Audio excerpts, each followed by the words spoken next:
എല്ലാവർക്കും നമസ്കാരം. ഞാൻ ഡോക്ടർ ജെർനസ് ജെറോഡ്, വയനാട് ജില്ലാ RCH ഓഫീസറാണ്.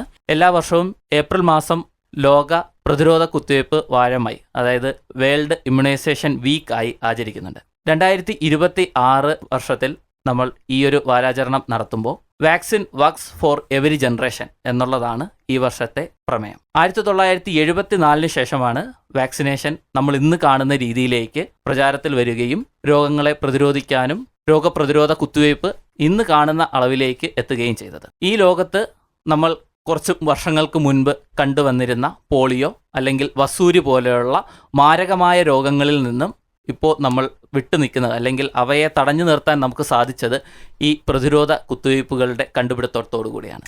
ഇത്രയും ഡെവലപ്മെൻറ്റ് നമ്മുടെ ഈ ഒരു വാക്സിനേഷൻ്റെ കാര്യത്തിൽ ഉണ്ടായെങ്കിലും ഇപ്പോഴും ലോകത്തിൽ ജനിക്കുന്ന ഏകദേശം 2 കോടിയോളം കുട്ടികൾക്ക് പ്രതിരോധ കുത്തിവയ്പ്പ് കൃത്യമായി ലഭിക്കുന്നില്ല എന്നുള്ളത് ഈ ഒരു വീക്ക് ഒബ്സർവേഷൻ്റെ ഇമ്പോർട്ടൻസ് കൂട്ടുന്നു എന്നുള്ളതിൻ്റെ തെളിവാണ്. ഇന്ന് നമ്മോടൊപ്പം ഈ ഒരു ചർച്ചയിൽ ഉള്ളത് IAP president doctor Chandrasekharan sir, നമ്മുടെ ജില്ലാശുപത്രി മാനന്തവാടിയിലെ മുൻ ശിശുരോഗ വിഭാഗം മേധാവിയാണ്. കൂടെ ഉള്ളത് ഡോക്ടർ രാകേഷ്, കൽപ്പറ്റ ജനറൽ ആശുപത്രിയിലെ ശിശുരോഗ വിദഗ്ധനാണ്. അതോടൊപ്പം തന്നെ ഡോക്ടർ അർജുൻ മേപ്പാടി CHCയിലെ ശിശുരോഗ വിദഗ്ധനാണ്. വയനാട്ടിലുള്ള ഓരോ കുട്ടിക്കും വാക്സിനേഷൻ ഉറപ്പുവരുത്തുക, അതോടൊപ്പം തന്നെ വാക്സിനെക്കുറിച്ചുള്ള തെറ്റായ ധാരണകൾ ഒഴിവാക്കുക എന്നുള്ളതാണ് ഈ ചർച്ചയിലൂടെ നമ്മൾ ഉദ്ദേശിക്കുന്നത്. നമുക്ക് ചർച്ചയിലൂടെ തന്നെ ഈ വാക്സിനേഷൻ എന്താണ്, വാക്സിനേഷൻ ശരീരത്തിൽ എങ്ങനെയാണ് പ്രവർത്തിക്കുന്നത് എന്ന് നമുക്ക് നോക്കാം. സർ, എന്താണ് വാക്സിനേഷൻ? നമുക്കറിയാം, നമ്മൾ ജീവിക്കുന്നത് നമ്മുടെ ചുറ്റുപാടും വായുവിലും വെള്ളത്തിലും എല്ലാം നിരവധി രോഗാണുക്കളുണ്ട്. പക്ഷെ നമുക്ക് അസുഖം വരുന്ന താരതമ്യേന കുറവാണ്. അതിന് കാരണം നമ്മുടെ ഉള്ളിലുള്ള രോഗപ്രതിരോധ സംവിധാനമാണ്. ഏതെങ്കിലും രോഗാണുക്കൾ നമ്മുടെ ശരീരത്തിലേക്ക് കടക്കുമ്പോൾ നമ്മളുടെ രോഗപ്രതിരോധ സംവിധാനം ഉണരുകയും ഈ രോഗാണുവിനെ നേരിടാനുള്ള ആൻറ്റിബോഡികളെ ഉൽപ്പാദിപ്പിക്കുകയും ചെയ്യുന്നു.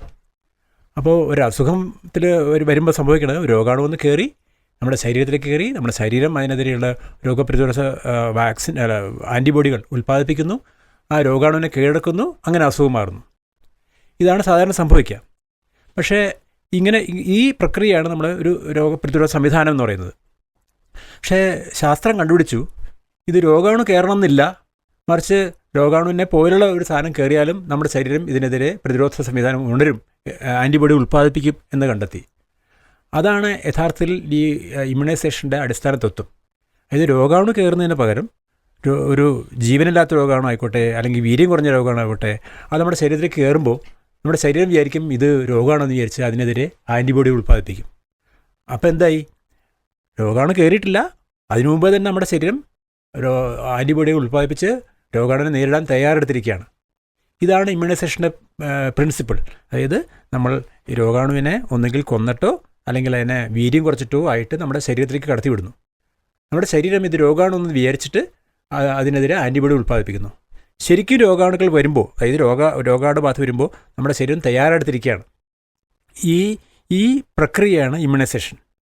അപ്പോൾ ഇതാണ് അതിൻ്റെ ഇമ്മ്യൂണൈസേഷൻ്റെ അല്ലെങ്കിൽ രോഗപ്രതിരോധ കുത്തിവയ്പ്പിൻ്റെ അടിസ്ഥാന തത്വം. സാർ, ഇപ്പോൾ ഒരു സംശയമുണ്ട്.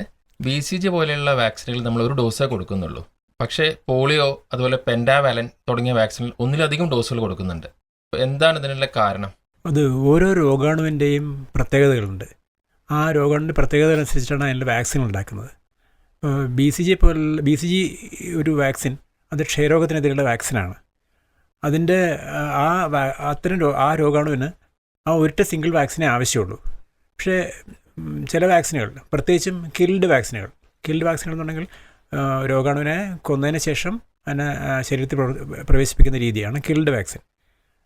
അത്തരം വാക്സിനുകൾക്ക് ഉണ്ടാവുന്ന ഇമ്മ്യൂണിറ്റി, ആൻറ്റിബോഡിയുടെ പ്രൊഡക്ഷൻ, രോഗപ്രതിരോധ സംവിധാനത്തിൻ്റെ പ്രൊഡക്ഷൻ താരതമ്യേന കുറച്ച് സമയം നീണ്ടു നിൽക്കുള്ളൂ. അതുകൊണ്ട് അതിന് ഒരു ഡോസ് മതിയാവില്ല, അത് 2 or 3 പ്രാവശ്യം കൊടുക്കേണ്ടി വരും. ചിലപ്പോൾ ബൂസ്റ്റർ എടുക്കാറുണ്ട്.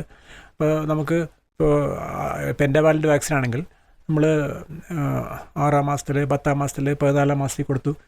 അതുകൂടാതെ നമ്മൾ ബൂസ്റ്റർ ഡോസ് പിന്നെ എടുക്കുന്നുണ്ട്. കാരണം അത്തരം വാക്സിനുകളിലെ ഇമ്മ്യൂണിറ്റി ഓരോ പ്രാവശ്യം നമ്മൾ വാക്സിൻ കൊടുക്കുമ്പോഴും അതിൻ്റെ ആൻറ്റിബോഡി പ്രൊഡക്ഷൻ കൂടിക്കൊണ്ടേയിരിക്കും. ആദ്യം കൂടിയ ആൻറ്റിബോഡി കുറച്ച് കുറയുമ്പോഴത്തേക്കും നമ്മൾ അടുത്ത വാക്സിൻ കൊടുക്കും. അപ്പോൾ നമ്മൾ കുറച്ചും കൂടി കൂടും.